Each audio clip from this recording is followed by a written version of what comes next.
Jumpa lagi bersama saya Metik dalam program Bincang-Bincang Pastoral. Sobat Media Komsos, Keuskupan Labuan Bajo telah diumumkan pembentukannya beberapa bulan lalu bersama Uskup terpilih Monsinyur Max Regos. Ini momentum bagi kita semua untuk mengenal jabatan-jabatan gerejawi dan perannya dalam keuskupan. Ya, mungkin selama ini di Labuan Bajo orang mengenal uskup, piket, pastor paroki. Dengan keuskupan baru akan ada yang disebut dengan sinode keuskupan, perangkat kuria, dewan konsultores, tribunal, dan lain-lain. Kita akan membahas hal-hal itu bersama ahli hukum gereja dan juga dosen Stipa Santo Sirilus Ruteng, Romo Ardus Cehaut. Selamat pagi Romo. Selamat pagi. Apa kabar hari ini Romo? Baik. Wah, puji Tuhan ya, Romo ya. Nah Romo, Keuskupan Labuan Bajo ya sudah diumumkan bersama dengan Uskup terpilih Monsinyur Max Regos. Apa arti pentingnya peristiwa ini dalam kehidupan menggereja umat di sana yang mungkin membedakan mereka dari pengalaman hidup menggereja sebelumnya? Ya baik, pertama tentu terima kasih untuk waktu ya. Jadi saya juga merasa terhormat diminta atau diajak untuk bersama-sama melihat atau menggali beberapa hal ya, khususnya dari perspektif hukum pastoral berkaitan dengan Keuskupan Labuan Bajo dan hal-hal yang akan mengikutinya. Ya, baik, berkaitan dengan pembentukan Keuskupan Labuan Bajo, ya, saya secara pribadi melihat dan saya yakin juga umat melihat hal ini sebagai sebuah momen bersejarah ya, kairos ya, setelah waktu yang panjang ya, persiapan yang panjang ya, dan pada akhirnya otoritas tertinggi Gereja Katolik memberikan satu keputusan yang menggembirakan kita semua dengan pembentukan Keuskupan Labuan Bajo. Dan saya kira ini suatu hal yang sekali lagi perlu disyukuri ya, sangat disyukuri ya, kerinduan hati umat kita semua lah ya, kita semua bersyukur dengan pembentukan keuskupan ini. Nah, dan kalau dari sisi hukum ini suatu pernyataan otoritatif gereja tertinggi yang tentu saja punya konsekuensi dan mengikat kita semua ya. Nah, untuk umat apa makna penting dari pembentukan keuskupan dan juga pengangkatan Romo Maxi sebagai uskup Keuskupan Labuan Bajo?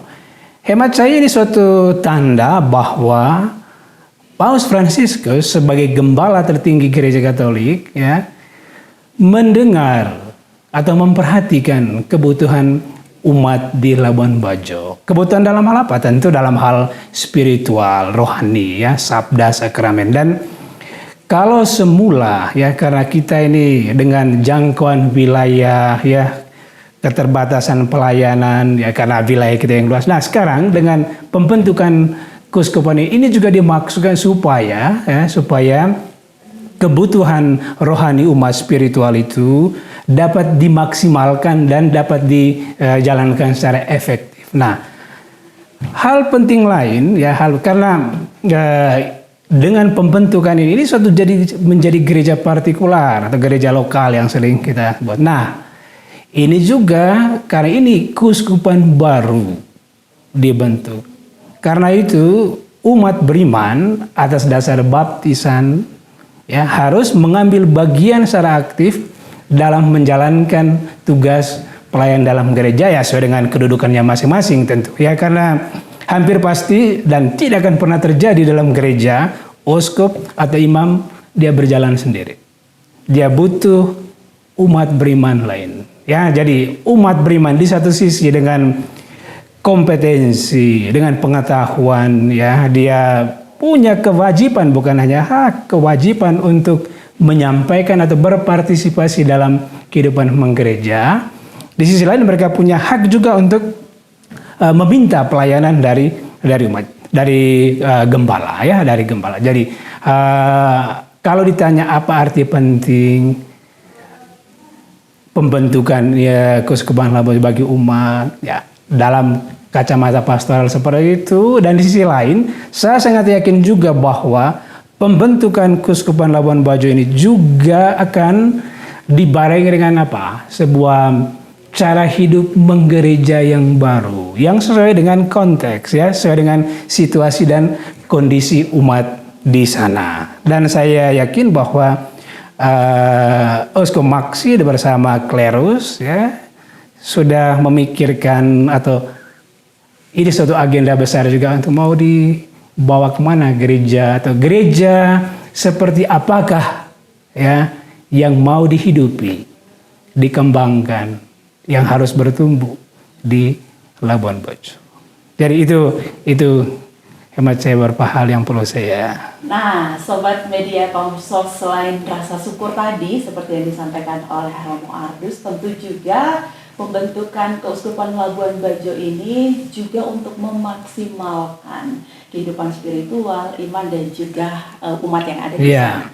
Nah, Romo, sebelum kita berbicara tentang struktur personalia penting yang ada di sana, sering kita mendengar istilah sinode keuskupan. Nah, apakah itu, Romo, dan seberapa penting hasil dan keputusan sinode itu bagi kehidupan beriman umat di keuskupan? Ya, baik, ya itu tentu hal penting, ya.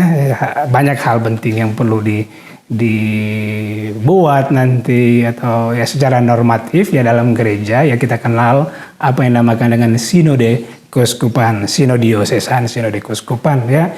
Itu sebetulnya tidak lain adalah sebuah event dan juga proses sekaligus, ya, yang melibatkan klerus, para imam religius, dan juga kaum awam, umat beriman terpilih, ya, yang dalam gereja partikular itu untuk membantu, sekali lagi di garis bawah ini, untuk membantu uskup, ya, demi kesejahteraan seluruh komunitas umat beriman.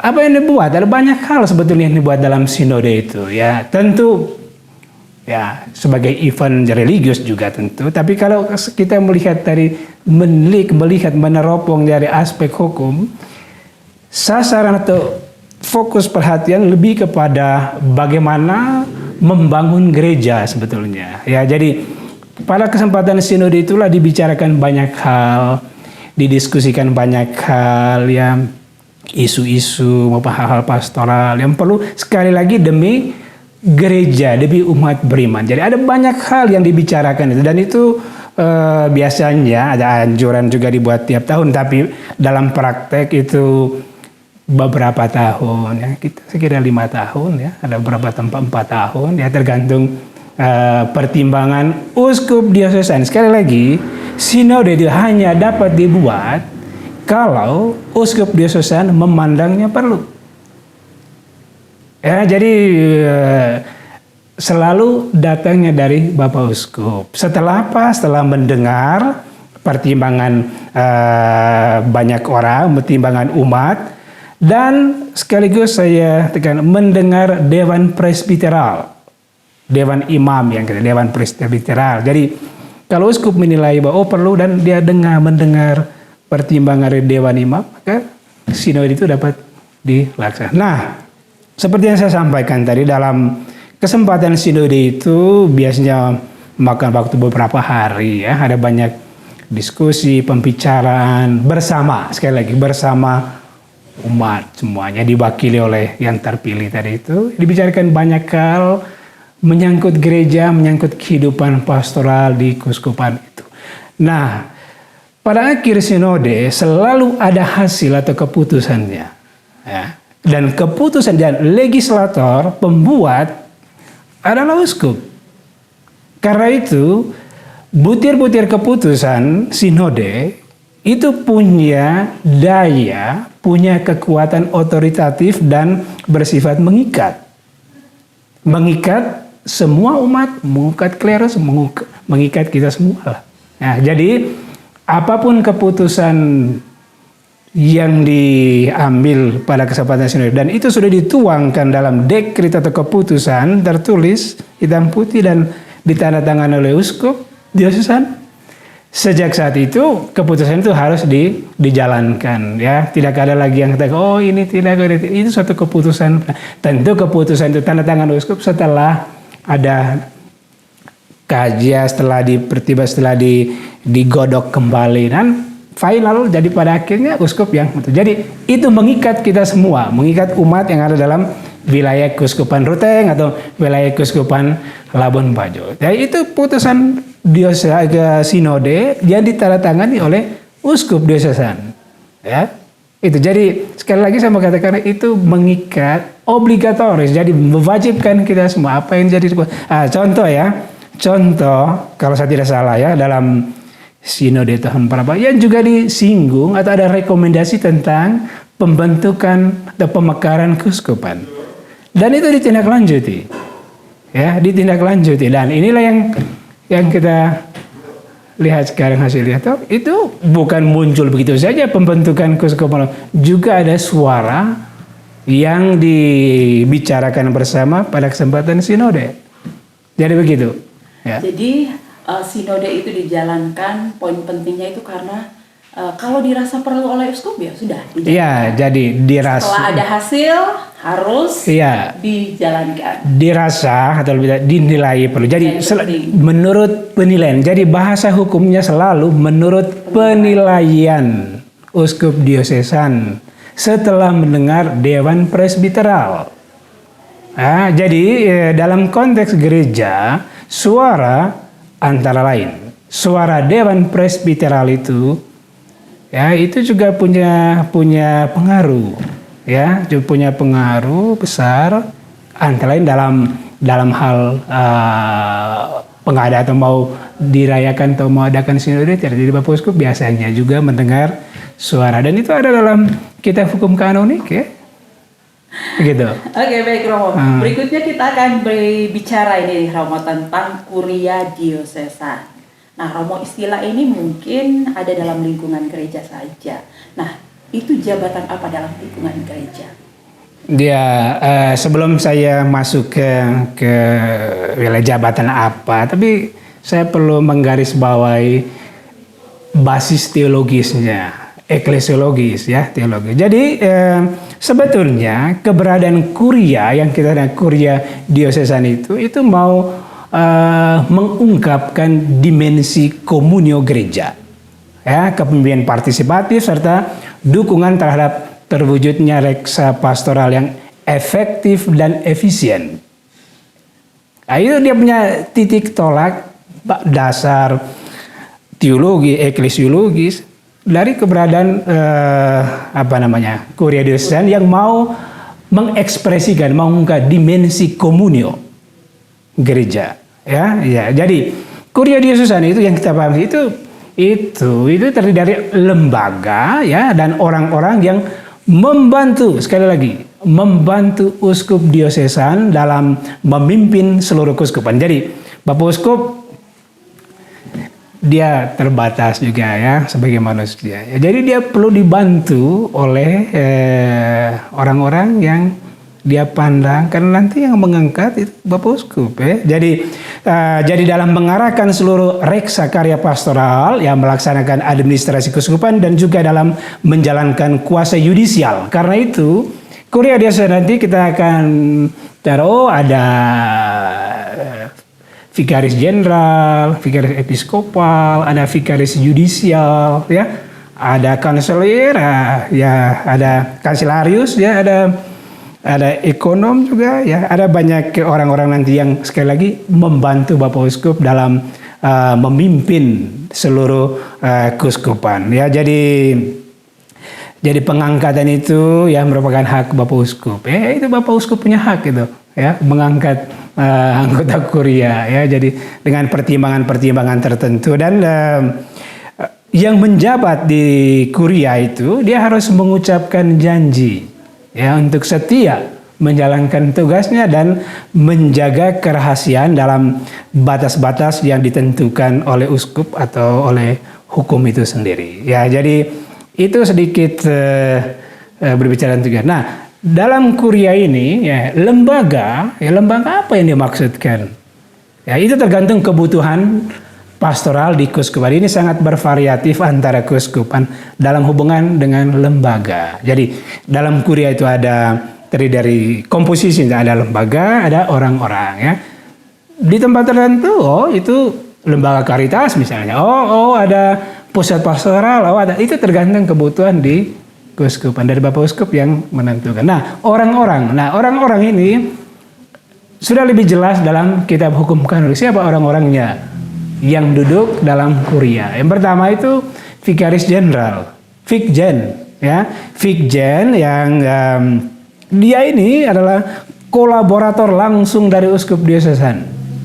Ya, ada yang kata gitu bayang-bayang uskup atau bahkan, tapi lebih tepatnya sebut kolaborator langsung dari uskup diosesan dalam memimpin seluruh keuskupan, terutama dalam mengarahkan reksa pastoral dan administrasi keuskupan. Ya, jadi dan pengangkatan Romo Vikjen ini juga adalah hak prerogatif, dan sekali lagi hak prerogatif dari uskup, dan dia memiliki kuasa eksekutif untuk seluruh keuskupan, ya, menurut ketentuan undang-undang, ya, hukum kanonik itu sendiri, ya. Jadi dia melaksanakan kuasa eksekutif administratif, kecuali kalau hal itu dibatasi dan direservasi oleh atau kepada Bapak Uskup. Jadi Romo Vikjen itu punya kuasa besar dalam hal eksekutif administratif, ya, penyelenggaraan reksa pastoral untuk seluruh, tentu dalam batas-batas yang ditentukan oleh norma hukum, ya. Lalu ada Romo Vikep, Vikaris Episkopal. Sebetulnya kuasa yang dimiliki sama dengan Vikjen, hanya cakupan kewenangannya terbatas pada wilayah tertentu atau bidang tertentu. Kita di sini tidak mengenal Vikaris Episkopal untuk etnik group misalnya, atau Vikaris Episkopal untuk imam, Vikaris Episkopal. Kita lebih ke Vikaris Episkopal dalam hubungan wilayah. Jadi ada Vikaris Episkopal konteks kita misalnya di Vikep Borong, Ruteng gitu kan.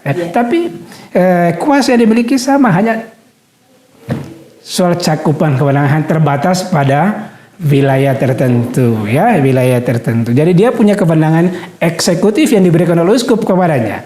Ya, jadi sekali lagi hanya terbatas di wilayah tertentu. Tapi mereka itu sebetulnya dengan kuasa yang sama, ya. Jadi itu. Lalu apalagi dalam kuria itu juga ada apa ya? Ada kalau dulu ada yang namanya dekan. Itu katanya wakil uskup, ya, Romo, ya. Seperti apa itu? Oh iya, dulu ya benar, ya kamu benar ya, dulu memang ada istilahnya, sampai sekarang di beberapa keuskupan juga masih, ya, hanya di kita ini sudah berubah atau penama sudah ke Vikep, ya, dulu ada deken, ya, ada beberapa. Apa perbedaan?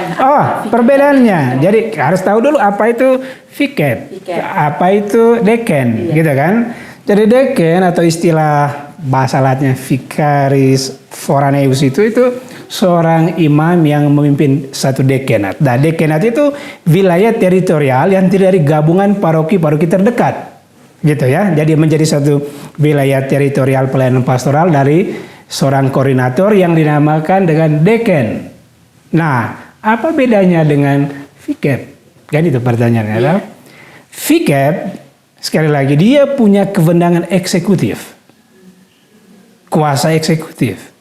Ya, sementara deken itu hanya berwenang dalam hubungan koordinasi kegiatan pastoral bersama dengan para pastor lainnya, ya, sebagai rekan yang dituakan, ya. Jadi lebih ke hal koordinasi kegiatan pastoral. Dia tidak punya kuasa eksekutif seperti Vikaris Jenderal, Vikaris Episkopal, ya. Tugasnya banyak nih sebetulnya. Dia juga tugasnya banyak ini deken ini. Nah, dari kitab hukum kanonik sudah dicantumkan jalan mengembangkan koordinasi kegiatan pastoral bersama pastor paroki di wilayah dekenatnya, mengatur klerus agar hidup pantas bagi statusnya, ya. Jadi mengusahakan agar upacara keagamaan dirayakan sesuai dengan ketentuan, ya. Lalu juga mengupayakan agar klerus itu mengikuti ongoing formation seperti itu. Itu juga tugas dari dekan seperti yang dicantumkan. Jadi sekali lagi untuk menyingkat ini, jadi bedanya pada kuasa, pada kewenangan. Jadi VCAP dia punya kuasa eksekutif administratif, ya sesuai dengan norma kanon. Dekan itu hanya lebih ke wilayah koordinatif, fungsi koordinatif, pastoral, ya kegiatan pastoral. Itu sekarang dengan pertimbangan tertentu ya Bapak Uskup Ruteng ya sudah mengambil langkah lebih jauh, ya bukan lagi dekanat tapi kita ini ke VCAP-an, ya seperti itu secara singkat. Memang ini sejarahnya panjang sebetulnya dekan-dekan ini, cuma untuk menyingkat waktu. Ya, jadi sobat media Komsos, apa perbedaan tadi antara VCAP dengan dekan? Tadi Romo sudah menjelaskan panjang lebar. VCAP itu punya kuasa eksekutif administratif, sedangkan dekan beliau hanya bertugas sebagai koordinator untuk kegiatan pastoral. Ya. Menarik sekali ya Romo. Nah, selanjutnya Romo, selama ini kita juga mendengar nama sekjen atau sekretaris jenderal di Keuskupan Ruteng. Tetapi beberapa waktu terakhir ada istilah yang beredar yaitu kanselir. Apa itu Romo? Bisa jelaskan? Baik, sekali lagi ini juga penamaan seperti ini juga sebetulnya tadi singgung tentang kanselir. Tapi saya mau katakan bahwa kalau kita berbicara dari sisi hukum, ya hukum kanon maksud saya tadi itu, memang tidak ada penyebutan eksplisit tentang sekjen. Cari saja dalam kitab hukum, tidak ditemukan kanon yang menyebut tentang sekjen, sekretaris jenderal, ya, yang disebut kanselir, ada notarius lagi malah, ya. Tapi kita dapat menggunakan kalau bahasa analogi yuridis hukum maksudnya, ya. Jadi untuk melihat apa yang menjadi tugas atau peran sekretaris jenderal dalam konteks reksa pastoral keuskupan, kita harus melihat apa yang menjadi tugas kanselir dan notarius. Jadi sebetulnya tugas dari sekjen itu, ya, kalau dilihat secara lebih pastoral, boleh katakan yuridis, lebih nanti dia bermain atau dia bergerak atau dia menjalankan tugas dari apa yang disebut dalam hukum dengan kanselir dan notarius. Jadi sekali lagi ini hanya kita merujuk ke beberapa kanan-kanan yang menyebut tentang itu. Nah, apa yang menjadi tugas atau siapa itu kanselir, ya, kanselarius, ya, ya orang yang diangkat secara khusus juga untuk tugas apa? Tugas utamanya itu mengusahakan agar akta kuria, dokumen-dokumen kuria diatur, dibuat siap dan dipelihara, diarsipkan dengan baik. Itu tugas kanselir. Dan orang ini sangat penting keberadaannya dalam keuskupan. Jadi dia yang mengatur, mengusahakan agar semua akta, dokumen apapun dalam gereja itu harus diatur, iya, dibuat siap lalu dipelihara atau dalam arsip kuria. Jadi lalu selain itu nanti juga ada yang namanya notaris, ya. Jadi notaris ini juga penting, ya, karena tulisan atau tanda tangannya itu memberikan otentisitas publik. Jadi keaslian, keabsahan sebuah dokumen itu juga berpengaruh pada atau dipengaruhi oleh tanda tangan seorang notaris kuria, gitu ya. Jadi baik pada akta atau akta pengadilan di gereja, ya itu. Dan jadi tugas sekjen nanti atau tugas sekjen yang kita pahami bergerak ke wilayah-wilayah itu, ya sejauh yang saya paham, karena saya secara pribadi tidak pernah temukan itu ada basis eksplisit yang menyebut sekretaris jenderal dalam kitab hukum kanonik, ya, itu tidak ada. Nah, kalau dilihat dari sisi itu, maka sekretaris jenderal setiap keuskupan menurut saya itu dia akan bergerak tugasnya pada 3 hal penting ini saja. Dia satu, menyiapkan dokumen penting tentu. Itu bisa juga dia notulensi misalnya untuk pertemuan. Bisa juga SK, dia siapkan SK, tentu nanti ditangan oleh uskup tentu ya. Jadi dia nanti yang melihat atau dia nanti yang memverifikasi SK, katakan secara konkret begini, mengeluarkan SK tentang ini, tentang paroki, tentang imam, dia harus memastikan ada rujukannya misalnya. Atas dasar apa SK itu dibuat misalnya? Rujukan-rujukan hukum, nomor protokol, surat, ya. Itu semua dia harus siapkan dokumen-dokumen seperti itu untuk kemudian nanti akan dilihat oleh otoritas ordinaris misalnya untuk dokumen tertentu lah. Dia menyiapkan. Kemudian dia tugasnya yang besar yang kedua dia mengkomunikasikan dokumen itu. Misalnya ada dokumen yang harus dikirim ke tempat tertentu, dia harus pastikan bahwa dokumen itu benar adanya atau melalui apa. Itu hal-hal teknis juga yang harus dia ketahui. Jadi kalau dalam konteks tribunal ya, dan nanti ada hubungan dengan, dia harus pastikan betul protokol ya, protokol, lalu tenggang waktu melalui apa. Semua hal-hal seperti itu dia harus betul-betul teliti dalam mempersiapkan semua itu. Jadi kepada siapa, hal-hal konkret atau hal-hal kecil misalnya penulisan nama orang, itu mungkin gelar untuk orang tertentu. Ya, hal kecil tapi tidak, dia harus istilahnya meminimalisir error. Sekecil mungkin, tentu error bisa terjadi, tapi itu tugas dia untuk cross check. Dan ini tidak mudah sebetulnya. Kalau boleh lah. Tugas yang ketiga yang tidak kalah pentingnya itu pengarsipan. Ya, dia harus memelihara, bahasaku. Ya, memelihara dalam pengarsipan. Jadi juga ada hal teknisnya. Penomoran, ya, penomoran surat, lalu per kolom supaya lebih mudah ya. Ada dalam gereja yang namakan arsip rahasia. Dia harus tahu. Seorang sekretaris jenderal dia harus tahu dokumen-dokumen mana yang dikelompokkan atau harus dimasukkan dalam arsip rahasia. Dokumen-dokumen mana yang bisa dibuka ke ruang publik. Nah, dan itu dia harus pastikan. Dan dia juga harus menjaga, karena ini bagian dari penjagaan pemeliharaan pengarsipan, jadi tidak semua orang, hanya orang yang berkepentingan dan diberi izin oleh otoritas yang bisa mengecek atau berkonsultasi atau melihat isi dokumen tertentu. Jadi tugas seorang sekjen sebetulnya itu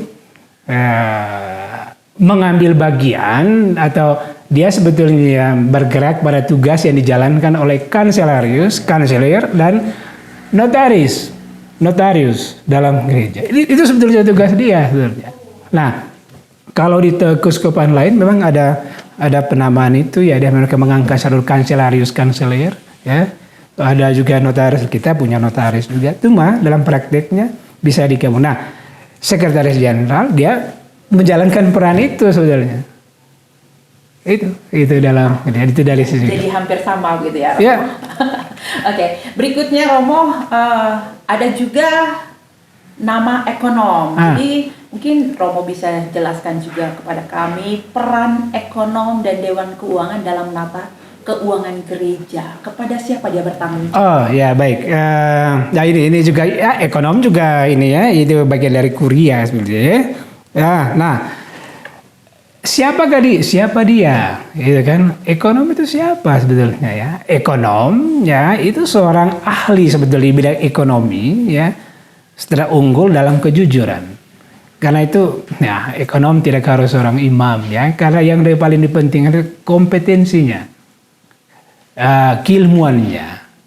Ya, dia punya kualifikasi di bidang ekonomi keuangan ya, jadi orang yang ahli dalam bidang ini ya. Nah, siapa yang mengangkat ekonom? Itu kan pertanyaannya juga yang sering. Nah, tentu Bapak Uskup lah ya. Tapi tentu ada ada prosedurnya juga ya. Sekali lagi, Bapak Uskup mengangkat seorang ekonom setelah atau dia mendengar pertimbangan dari Kolegium Konsultor dan Dewan Keuangan. Ya, jadi mengapa? Mungkin ada yang bertanya begini ya, mengapa selalu atau terkesan terlalu banyak prosedurnya ya? Ada screening, bukan sebetulnya ya. Ini hanya untuk memastikan saja supaya ada garansi ya soal keahlian juga, supaya penempatan itu pada tempat sesuai dengan bidangnya. Karena terus terang ya, Bapak Uskup itu kerjaannya banyak juga ya, dan ada banyak hal, dan mungkin dalam hal keuangan kan perlu dibantu juga, memberikan input ya, siapa yang cocok, siapa yang punya kemampuan seperti itu, kualifikasi akademik di bidang keuangan, keterampilan. Jadi dia perlu mendengar juga Kolegium Konsultor dan Dewan. Nah, apa tugasnya? Nah, ini yang penting ya. Apa tugas seorang ekonom ya? Nah, biasanya ada juga tugas yang sudah digaris kalau Dewan Keuangan. Ada beberapa poin ya, ada juga yang bisa disampaikan nanti kalau Bapak Uskup ya. Jadi Bapak Uskup mengeluarkan berapa pedoman untuk dijalankan ya. Jadi tugasnya itu, tugas inti pokoknya itu mengelola harta benda keuskupan ya, di bawah otoritas uskup sebetulnya ya. Jadi dan dari pendapatan keuskupan yang ditetapkan melakukan pengeluaran-pengeluaran diperintahkan oleh uskup atau orang-orang yang ditugaskan yang dengan legitim oleh uskup misalnya. Jadi tugas dia mengelola ya, lalu juga tugas dia itu dari pendapatan yang telah itu melakukan pengeluaran-pengeluaran yang diperintahkan oleh Bapak. Jadi ekonom dia tidak bisa keluarkan pengeluaran atas namanya sendiri, harus sepengetahuan Bapak Uskup. Harus. Ya, itu mekanisme yang ditetapkan dalam gereja kita. Nah, sekali lagi kita berbicara pada tataran normatif ya, yang digariskan, ditentukan. Tentu bagaimana itu dipraktek atau dijalankan di keuskupan ya, tentu itu menjadi bahan pertimbangan di keuskupan ya. Ya. Romo, tadi Romo menyebut kata kolegium atau dewan imam. Nah, itu mungkin biasa ya di kalangan para imam, biarawan-biarawati, tetapi mungkin baru didengar oleh kaum awam. Apa itu Kolegium Konsultor, siapa saja dan apa tugasnya dalam keuskupan? Oh ya, sebelum saya ke situ mungkin saya karena nanti ada hubungan selalu antara Kolegium Konsultor dengan Dewan Presbiteral ya, Dewan Imam. Jadi ada dua, jadi ada Dewan Presbiteral yang kita sering sebut Dewan Imam, tapi sebetulnya penamaan yang tepat Dewan Presbiteral. Ada Kolegium Konsultor ya, Kolegium Konsultor. Nah, siapa itu Dewan Imam? Dewan Imam itu sungguhnya himpunan para imam ya, yang mewakili presbiterium imam ya. Dia itu seperti senat dari uskup, senat ya, yang bertugas apa? Sama seperti kuriang, membantu uskup dalam kepemimpinan keuskupan menurut norma hukum agar kesejahteraan pastoral dari umat yang dipercayakan itu dijalankan atau dikembangkan sebaik-baiknya. Jadi mereka itu himpunan para imam ya, yang dipilih, ada mekanismenya, pemilihannya ya, ada ya. Saya tidak mau terlalu masuk karena ini ada hal-hal teknis detail untuk ngomongnya. Tapi saya mau katakan bahwa keberadaannya itu sangat penting. Ya, jadi di setiap keuskupan harus dibentuk Dewan Presbiteral. Itu mandat hukum sebetulnya. Ya, karena itu tidak ada opsional, tidak ada pilihan. Itu bukan dewan yang ya, ada boleh tidak, harus ada, wajib ada. Ya, jadi itu merupakan satu persyaratan kanonik.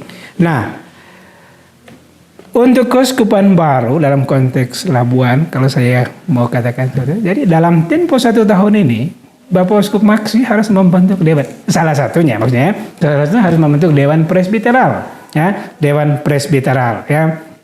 Nah, Dewan Presbiteral dia memiliki suara konsultatif, dalam banyak hal penyelenggaraan reksa pastoral atau yang berhubungan dengan kepemimpinan pastoral Bapak Uskup, ya dalam banyak hal nanti dia bersinggungan erat dengan peran dari Dewan Imam yang berikan pertimbangan tertentu, ya untuk sebelum mengambil satu keputusan tertentu. Bapak Uskup perlu mendengar Dewan Presbiteral, apa misalnya contohnya, ya misalnya seperti yang saya singgung tadi di awal toh, Bapak Uskup pikir saya perlu ini buat sinode ini, ya sinode keuskupan. Nah, Bapak Uskup mempertimbangkan itu, ya dia berpikir, untuk itu dia juga perlu mendengar suara dari Dewan Presbiteral. Nah, umumnya itu berjalan bersamaan hanya untuk mendapat feedback dan ini. Kali ini ada ketentuan. Nah, juga berkaitan dengan pendirian paroki.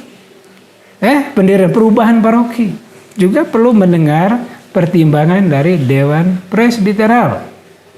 Jadi juga ketentuan menyangkut tujuan sumbangan, ya, juga remunerasi. Jadi untuk untuk hidup dari imam, ya dia perlu ditopang juga secara finansial. Jadi perlu juga mendengar pertimbangan suara dari Dewan Presbiteral. Jadi sekali lagi ini senat uskup. Dia itu seperti senat uskup, ya. Nah, jadi pembentukan ini yang membahas.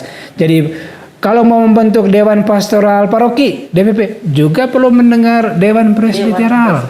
Dewan Presbiteral itu ada dalam hukumnya. Lalu juga ada, ya walaupun tidak secara langsung, tapi menurut saya, ya kalau membuat eksegese tentang kanon hukum, itu juga dalam hubungan dengan pemberhentian pastor paroki. Jadi ada selalu dari Dewan Pastoral yang perlu, Dewan Presbiteral yang perlu dengar oleh Bapak. Jadi sekali lagi memang ini suara konsultatif, ya. Jadi suara konsultatif, ya. Jadi Bapak Uskup tentu tidak tidak terikat juga, karena kita kenal kalau ada suara konsultatif, ada suara deliberatif yang memutuskan. Nah, yang memutuskan Bapak Uskup. Tapi pertimbangan dalam ranah konsultasi itu dimainkan oleh Dewan Presbiteral tadi itu. Nah, sekarang kita ke Dewan Konsultor. Kolegium Konsultor, ya. Nah, bagaimana dibentuk misalnya? Itu juga dibentuk dari para anggota Dewan Imam, Dewan Presbiteral. Jumlahnya bervariasi, ya. Ada yang 20, ada yang 30. Itu untuk Dewan Presbiteral. Tergantung luasnya wilayah, lalu keterwakilan dari para imam itu. Jadi itu dia punya dia nanti gemuk atau dia posturnya seperti itu, tergantung pada pertimbangan Bapak Uskup dan mempertimbangkan reksa pastoral, keberadaan banyak elemen yang dalam hubungan dengan para klerus, ya. Jadi Dewan atau Kolegium Konsultor itu, ya diangkat tentu secara bebas oleh Bapak Uskup, ya, beberapa imam, sekali lagi tidak kurang dari 6 dan tidak lebih dari 12. Itu jumlahnya. Rentang antara 6 sampai 12 itu jumlah Dewan. Dia lebih kecil, ya. Jadi dengan tugasnya banyak, ya, ada tugas yang juga dalam digariskan dalam hukum sebetulnya. Jadi dia lebih kecil, lebih buncit, lebih besar itu Dewan Presbiteral, karena itu senatnya. Mewakili keterkaitan seluruh klerus, ya. Nah, sekali lagi untuk mekanisme pemilihannya nanti itu bisa dilihat secara khusus dalam statuta juga. Nah, Kolegium Konsultor itu diketuai oleh Bapak Uskup tentu. Lalu apa saja perannya? Banyak juga perannya Kolegium Konsultor. Antara lain misalnya gini. Kalau masih berjalan, ya masih ada Bapak Uskup. Nah, salah satu peran dari Kolegium Konsultor, kadang dia ditanya berkaitan dengan calon uskup. Bisa saja dia ditanya oleh pihak Vatikan, berkaitan dengan nama-nama calon uskup. Kepada siapa? Kolegium Konsultor. Ya, jadi itu salah satu tugas perannya. Itu juga misalnya dalam hubungan dengan keuangan, ya Misalnya Bapak Uskup, pikir ini saya mau ganti saja ini ekonomi ini misalnya ya, ini misalnya ini contoh toh, ya. Jadi sebelum dia mengganti atau memindahkan dia itu teman-teman. Jadi dia perlu mendengar suara selain dari Dewan Keuangan juga Kolegium Konsultor. Nah, lalu juga berkaitan dengan administrasi yang hal-hal penting itu perlu mendengar Kolegium Konsultor. Nah, kalau misalnya Tata Lowong, Uskup mati nih, Tata Lowong atau terhalang karena ada hal-hal tertentu. Nah, Kolegium Konsultor di ketua ini dia untuk sementara jika dia apa namanya? Dia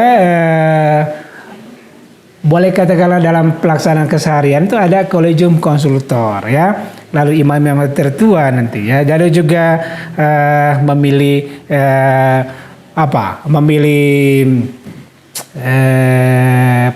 untuk menggantikan dalam Tahta Lowong dia administrator diosesan ya, dia dalam tempo sekira 8 hari ya. Setelah itu tugasnya juga untuk memilih, kalau tidak nanti dari Uskup Agung ya. Jadi banyak sebetulnya perannya. Isa hanya sebut beberapa ya, menyebut beberapa. Jadi Romo, seluruh komponen-komponen yang ada itu penting ya, tentu saja untuk membantu uskup dan juga demi umat yang dilayani. Ya tentu. Jadi struktur yang sudah baku sebetulnya dalam gereja kita ya. Jadi komposisi atau struktur kepemerintahan.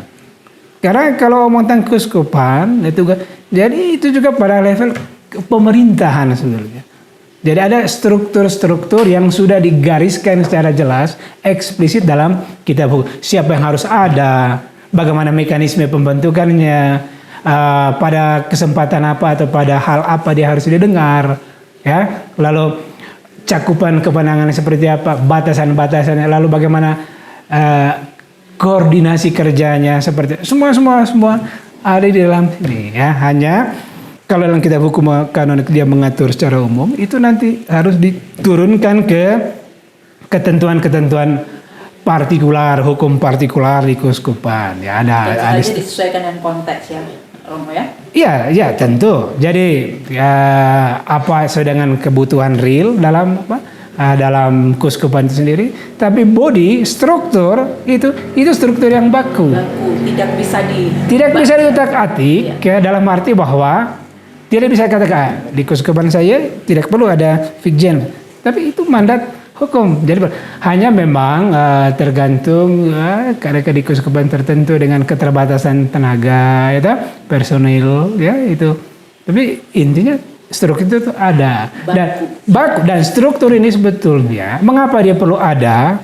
Sekali lagi dia ada untuk membantu sebetulnya, memperlancar tugas besar yang dijalankan oleh Bapak Uskup. Jadi keberadaan struktur tadi itu dalam gereja atau dengan dia punya organ-organ konsultatifnya itu, ya, itu dimaksudkan untuk membantu Bapak Uskup. Karena hampir pasti tidak ada yang terjebak. Bapak Uskup bisa bilang, ini tugas besar, berat, ya, tantangan, tanggung jawabnya, dan Bapak Uskup perlu dibantu oleh imam, orang-orang tertentu yang duduk di struktur itu demi pelayanan umat tentu ya. Jadi ujung-ujungnya ke sana ya. Jadi jabatan struktur dalam konteks pelayanan. Jadi selalu dilihat bersama. Iya. Ya. Nah, yang terakhir ini Romo, dalam gereja kita mendengar ada yang disebut dengan Dewan Tribunal. Iya. Romo, tolong jelaskan apa saja tugas dan perannya dalam kehidupan gereja di keuskupan. Ya, baik, soal penamaan ya, tidak ada dewan, sebutan dewan tribunal, hanya tribunal. Ya, tribunal ya. Sebetulnya kalau lihat, karena kita tahu bahwa Bapak Uskup ini punya kuasa, ada 3 kuasa besarnya ya. Eksekutif ya, legislatif dan yudikatif. Sebetulnya dijalankan oleh Bapak Uskup semuanya. Nah, dalam prakteknya kuasa yudikatif dalam hal mengadili ini itu bisa dijalankan oleh orang-orang tertentu yang dia pilih. Nah, ini adalah para hakim di tribunal ini. Nah, apa itu tribunal? Tribunal itu merupakan lembaga peradilan dalam gereja, ya, dalam gereja Katolik, ya. Jadi Bapak Uskup tadi dengan kuasa yudisial, dia dalam tugas pengembalannya itu dia mendelegasikan, jadi memberikan mandat kepada imam atau apa bahkan klerus itu yang punya kualifikasi di bidang hukum gereja. Ya, jadi para hakim itu menjalankan kuasa atau mandat dari Bapak Uskup dalam menjalankan kuasa yudisial. Lalu pembentukan dan tata cara dari tribunal itu diatur dalam kitab hukum kanonik ini. Apa yang dibuat, apa yang dibuat. Nah, itu sebetulnya berfungsi sebagai lembaga atau pelayanan pastoral. Jadi hukum dan pastoral itu tidak boleh dibenturkan, ya. Nah, jadi pastoral yang baik, yang benar harus berjalan bersamaan dengan hukum. Ya, karena nanti hukum menyentuh aspek keadilan, prinsip-prinsip keadilan.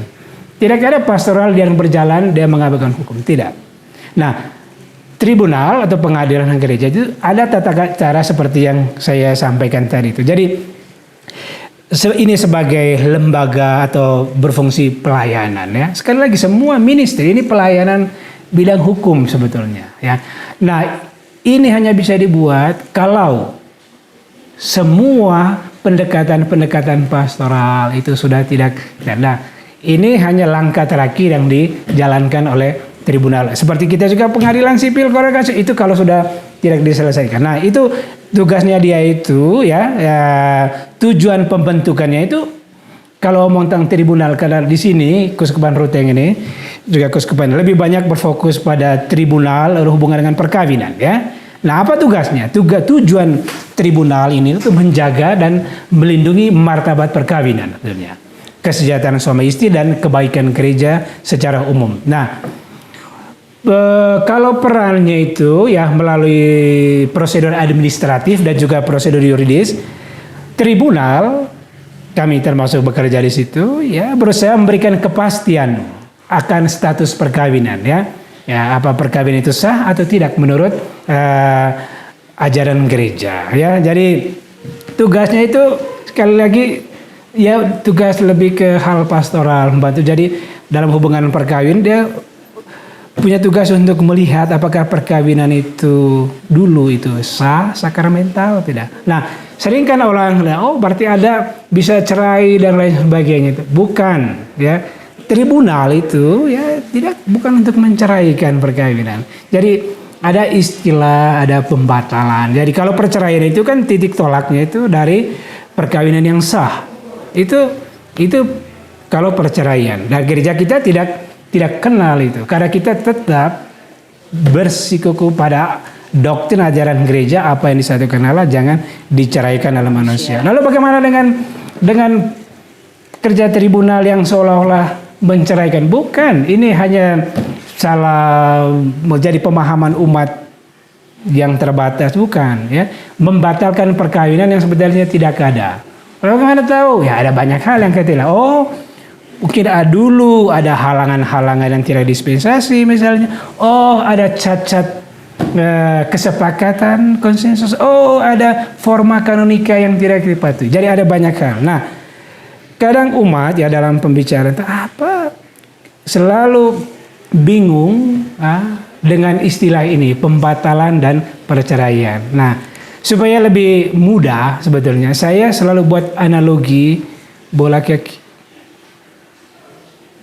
Maksudnya begini, bisa terjadi dalam pertandingan bola kaki itu ada gol masuk gawang, tapi gol itu dianulir oleh wasit. Kenapa dianulir? Dia offside misalnya. Dia melakukan pelanggaran. Gol itu sendiri ada, tapi tidak sah karena dia melanggar ini. Karena kurang lebih seperti kalau buat hal-hal yang lebih mudah untuk ditangkap. Jadi gereja tribunal membatalkan perkawinan yang seolah-olah dulu ada itu, tapi sebetulnya tidak ada. Nah, contoh misalnya, ketika dalam penyidikan ya dikatakan ternyata dia menikah karena paksaan dan ketakutan besar. Itu bukan perkawinan menurut gereja Katolik. Tidak ada perkawinan. Karena tidak ada maka dapat dibatalkan. Memang kelihatannya ada di dalam altar, tapi itu bukan perkawinan dalam kacamata. Jadi gereja dalam hal ini tribunal punya tugas untuk itu sebenarnya, membantu. Sekali lagi, tugas kami atau tugas siapapun yang melayani dalam gereja, jabatan apapun dalam gereja, dia selalu dalam kerangka pelayanan.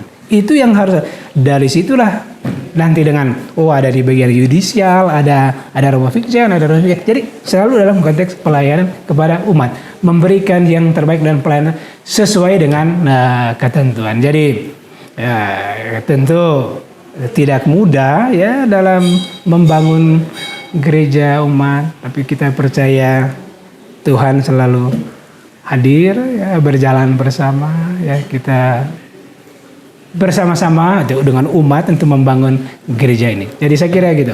Nah, Romo, terima kasih untuk waktu dan kesempatan yang sangat luar biasa ini. Sudah ada banyak sekali insight untuk kami, umat, dan juga mungkin untuk semua orang yang belum mengenal gereja secara dekat ya, Romo. Terima kasih banyak. Semoga Tuhan akan senantiasa memberkati Romo dalam seluruh tugas dan karya Romo. Terima kasih.